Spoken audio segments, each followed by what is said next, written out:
I'm standing in the boardroom, palms sweating, when Marcus Thornton calls my code amateur work in front of the entire executive team.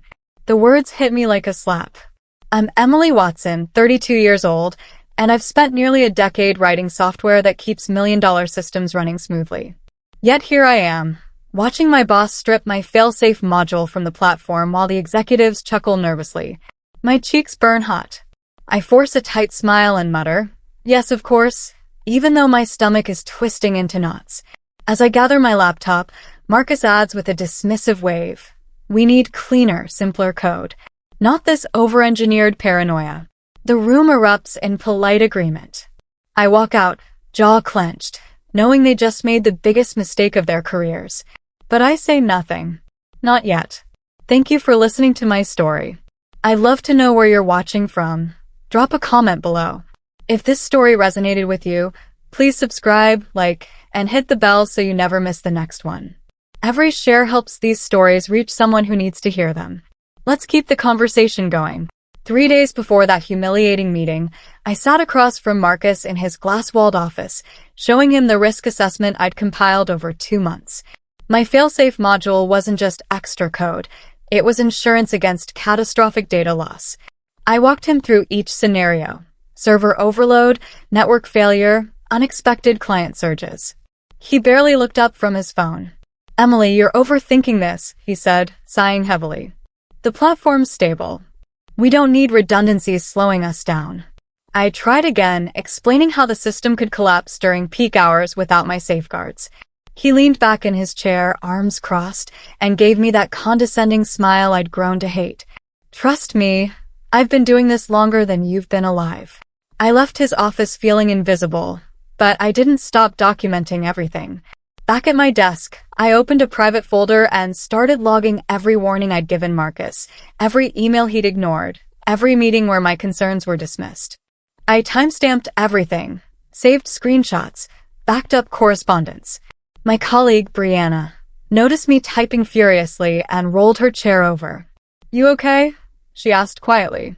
I nodded without looking up. "Just covering my bases," I replied.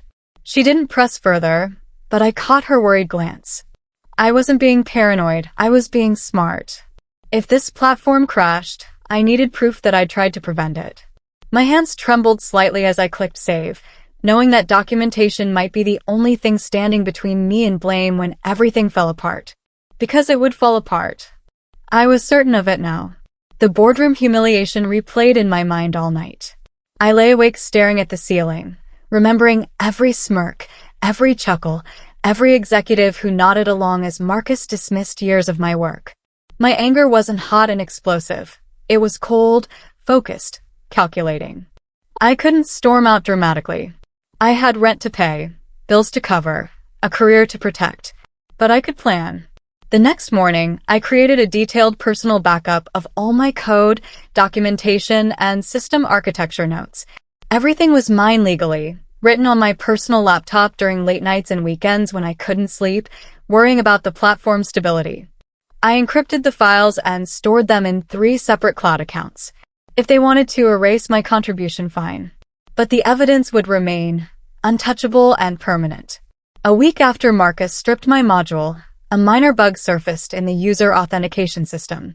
It wasn't catastrophic, just annoying. Users getting logged out randomly, error messages popping up during transactions.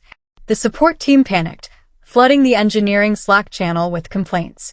I watched from my desk as Marcus delegated the fix to Paolo, our newest developer. Paolo was talented but inexperienced with our legacy code. I could have solved it in 20 minutes. Instead, I stayed quiet, monitoring the chaos unfold. For hours later, Paolo finally patched it, exhausted and frustrated. Nobody thanked him. Nobody acknowledged how easily I could have prevented the whole mess. But I took note. This was just the beginning. The cracks were starting to show, and I was the only one who could see how deep they ran. After the authentication bug, something shifted in the office. Marcus started excluding me from planning meetings, claiming they were leadership only. My name disappeared from email threads. Colleagues stopped asking my opinion during stand-ups. I became invisible, a ghost in my own workspace. Brianna tried to include me, forwarding notes and looping me into side conversations. But even she couldn't fight the current Marcus had created. During lunch one day, I overheard two junior developers whispering near the coffee machine. "Emily's probably on her way out," one said. Marcus wouldn't sideline her otherwise. The other agreed. I stood frozen behind the door, holding my empty mug, realizing my reputation was being destroyed in real time. But instead of confronting anyone, I smiled politely when I walked past them, acting oblivious. Let them underestimate me. It would make what came next even sweeter. That evening, I updated my resume and started reaching out to contacts I had built over the years. I didn't broadcast my job search. No desperate LinkedIn posts or public complaints. Just quiet, professional conversations with recruiters and former colleagues. Within a week, I had 3 interview requests. One stood out immediately: Apex Solutions, a mid-sized tech company known for valuing engineering integrity over office politics. Their CTO, Natasha Kowalski, called me personally after reviewing my portfolio. "Your work is meticulous," she said warmly. "We need someone like you." The interview process was refreshingly straightforward. No games, no egos, just technical assessments and honest conversations. 2 weeks later, they offered me a senior engineering position with a 20% salary increase. I accepted immediately but didn't resign from my current job yet. I wanted to see Marcus's platform fail first. I wanted to watch him realize exactly what he'd lost. Back at the office, Marcus grew bolder. During a team meeting, he stood at the whiteboard explaining how the new streamlined system would handle peak traffic effortlessly. He drew confident arrows and flowcharts, his voice full of authority. "See? Simple is better." Emily's version was bloated with unnecessary failsafes. "This is clean, efficient, scalable." The team nodded along, but I noticed Paolo's expression: skeptical, nervous. He'd seen the authentication bug spiral out of control. He knew simplicity wasn't always strength. I caught his eye briefly, and he quickly looked away.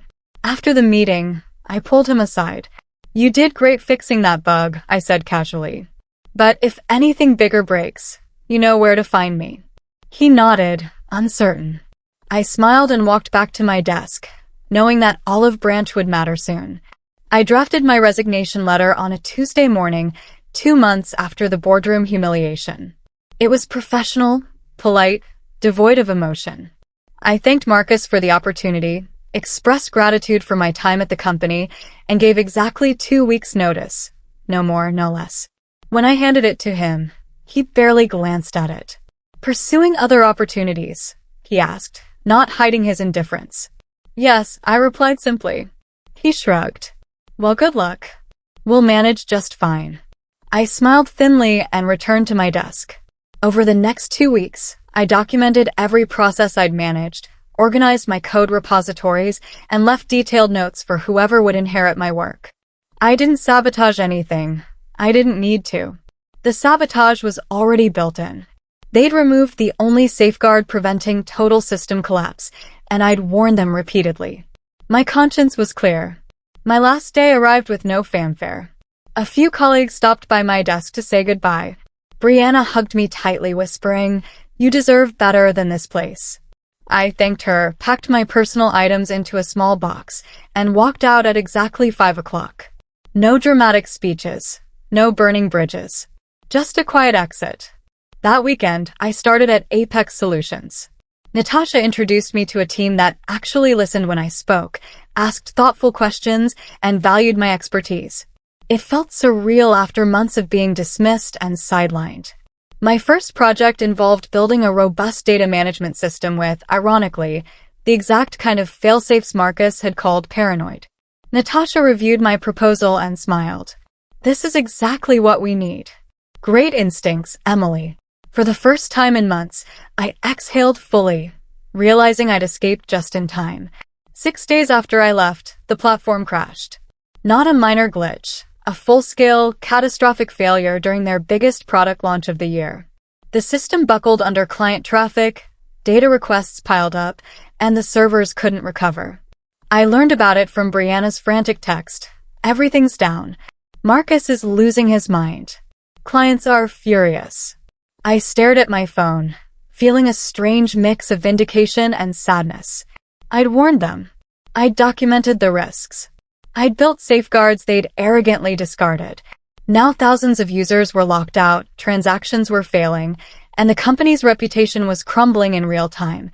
I didn't respond to Brianna immediately. Instead, I saved her message, added it to my documentation folder, and returned to my work at Apex. I felt no guilt. They'd made their choice. Now they'd live with the consequences. The crash triggered a domino effect. Within hours, angry clients flooded the support channels. Social media lit up with complaints. Tech blogs started covering the outage, questioning the company's stability. Internally, chaos erupted. Paolo and the remaining developers worked around the clock trying to patch the damage, but they were treating symptoms, not the root cause. My failsafe module hadn't just been extra code. It had been the foundation holding everything together. Without it, the entire architecture was collapsing like a house of cards. Brianna texted again, "They're digging through your old code. Someone mentioned your name in the war room." I smiled faintly. Of course they were. They'd spent months dismissing me, and now I was their only lifeline. But I wasn't coming back. Not without terms. Not without acknowledgement. Not without respect. 2 days after the crash, Marcus called me. I almost didn't answer, but curiosity won. His voice was strained, desperate. "Emily, we need your help. The platform's unstable, and we can't figure out what's missing." I stayed calm, professional. "I'm sorry to hear that, Marcus. Unfortunately, I no longer work there." Silence. Then more urgently, "I know, but you understand this system better than anyone. We're willing to pay you as a consultant. Name your rate." I paused, considering. Part of me wanted to refuse outright, to let them drown in their arrogance. But another part, the professional part, knew this was my moment. "Send me a formal contract," I said evenly. "My consulting rate is 3 times my old hourly salary. Non-negotiable." He hesitated, then agreed. "Done. Can you start today?" I smiled. "I'll review the contract first. If it's acceptable, I'll schedule time next week." I hung up, feeling powerful for the first time in months. The contract arrived within an hour. Rushed, generous, desperate. I forwarded it to a lawyer friend who confirmed it was legitimate. I signed it, set my terms, and scheduled a virtual meeting for the following Monday. When the video call started, I saw a room full of exhausted faces. Marcus, Paolo, Brianna, 2 executives I recognized from the boardroom, and a woman I didn't know, probably from legal. Marcus looked haggard, his confident arrogance replaced with visible stress. "Thank you for joining us, Emily," he began stiffly. I nodded. "Walk me through what's happening," I said calmly. Paolo shared his screen, showing error logs, crash reports, and failed recovery attempts. I scanned the data quickly, recognizing patterns immediately. They'd removed my module entirely, leaving critical vulnerabilities exposed. "This is exactly what I warned you about," I said, keeping my tone neutral. The room fell silent. Marcus shifted uncomfortably. I walked them through the failsafe architecture step by step, explaining how each piece connected, why it mattered, and what happened when it was removed. The executives scribbled notes frantically. Paolo nodded along, finally understanding the bigger picture. Marcus sat stone-faced, realizing the magnitude of his mistake. "Can this be fixed?" one executive asked nervously. "Yes," I replied. "But it requires rebuilding significant portions of the infrastructure. It's not a quick patch, it's major surgery." I let that sink in. "How long?" Marcus asked quietly. "If your team works efficiently, following my specifications exactly, 3 weeks minimum." The executive's face paled. "We're losing clients daily. We need faster." I met his gaze steadily. "Then you should have listened when I gave you 3 months' notice about these risks." The silence was deafening. Nobody argued. They knew I was right. Marcus looked defeated, and I felt no sympathy, only satisfaction.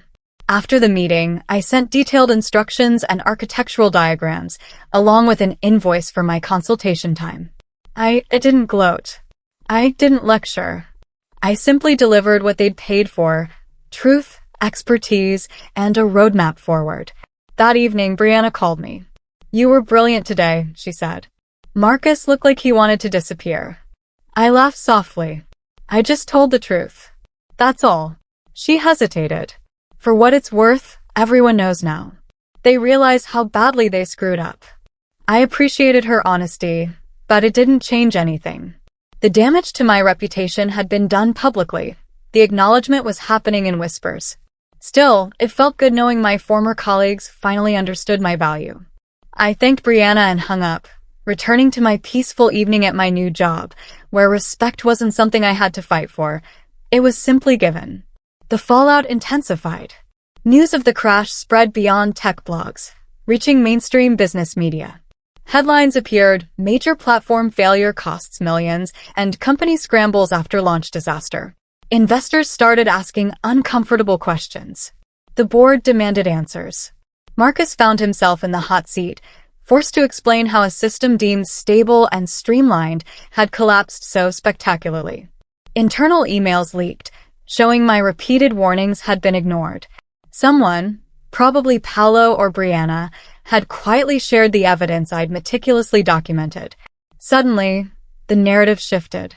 I wasn't the over-engineering paranoid Marcus had painted me as. I was the expert who'd tried to prevent disaster and been dismissed. My professional reputation, which had been quietly tarnished, was now being quietly restored. Marcus's reputation, however, was sinking fast. Karma, I thought, had impeccable timing. At Apex Solutions, my work flourished. Natasha assigned me to lead a critical infrastructure project, trusting my judgment completely. My team respected my input, implemented my suggestions, and collaborated without ego. It felt surreal after months of being undermined. One afternoon, Natasha called me into her office. "I've been hearing things about your previous employer," she said carefully.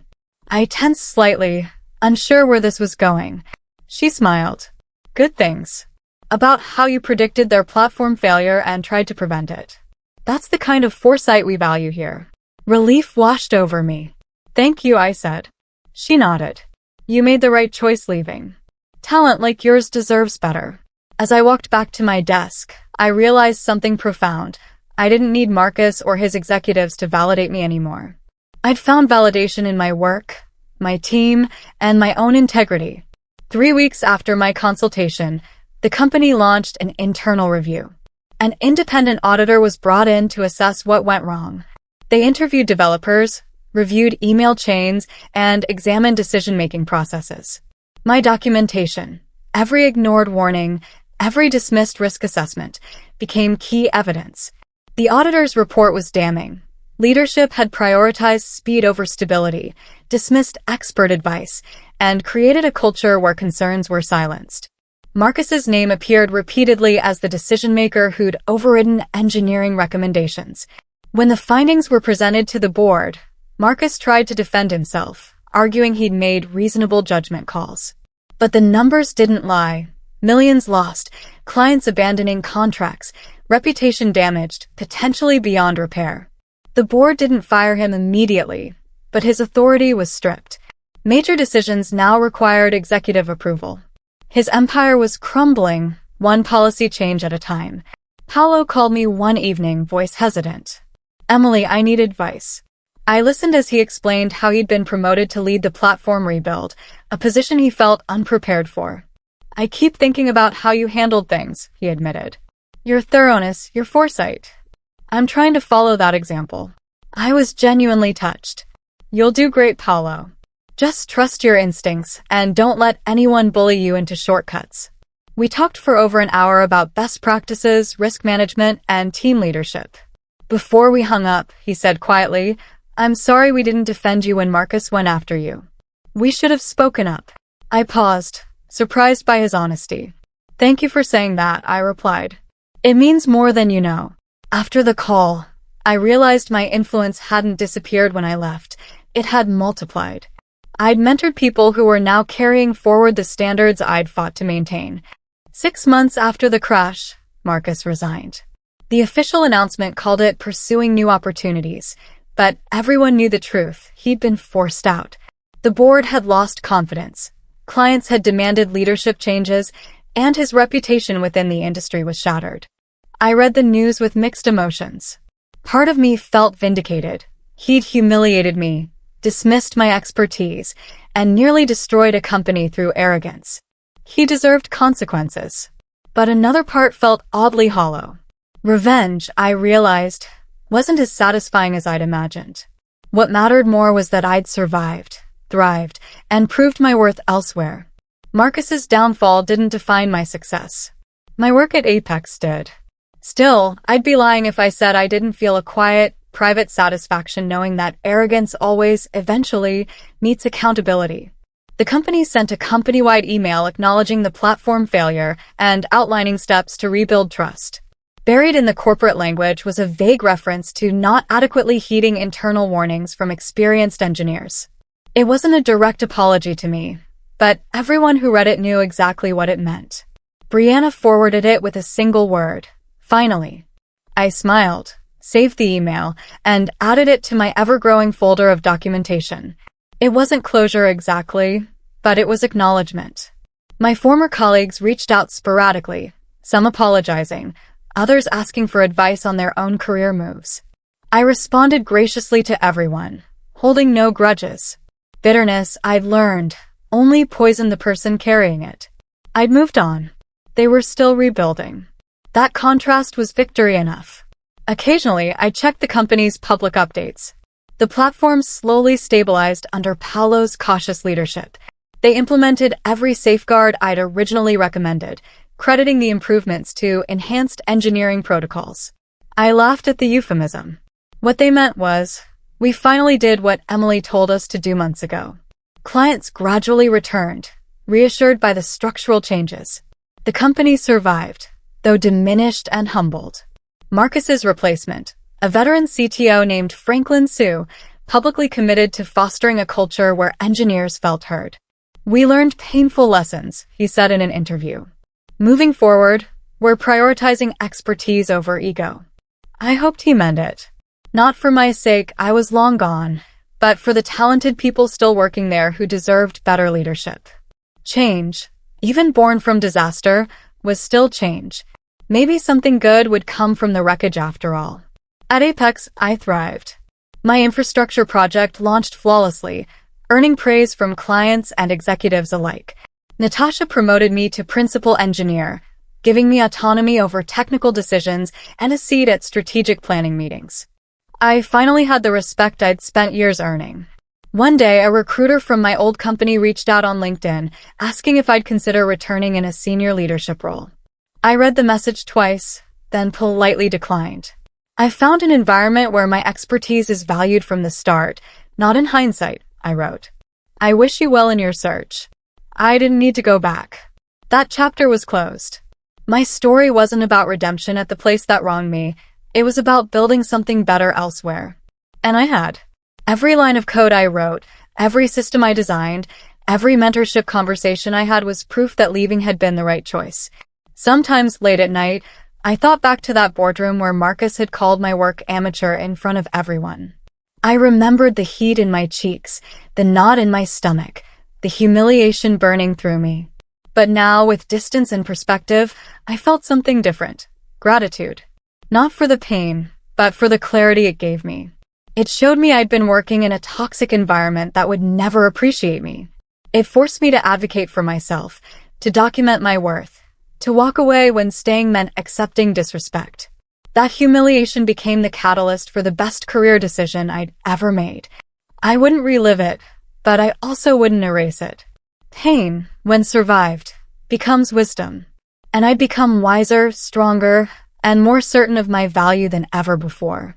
I'm sitting at my desk at Apex now, reviewing code from my talented team, when Natasha stops by. Another flawless deployment, Emily. You make this look easy. I smile, knowing it's not easy. It's careful, deliberate, thoughtful work built on years of experience and learning from every mistake, including other people's. My phone buzzes with a message from Brianna. Paolo just presented your old failsafe design to the board. He credited you by name. Thought you want to know. I stare at the screen, feeling unexpected emotion rise in my throat. Recognition, finally. Not from Marcus or the executives who dismissed me, but from the colleagues who witnessed everything and knew the truth. I type back, thanks for telling me. I'm glad they're finally building things right. And I mean it. My revenge wasn't dramatic or destructive. It was simply being right, thriving elsewhere, and knowing that integrity always outlasts arrogance. I close my laptop, breathe deeply, and smile. This is what victory looks like. Quiet, certain, unshakable.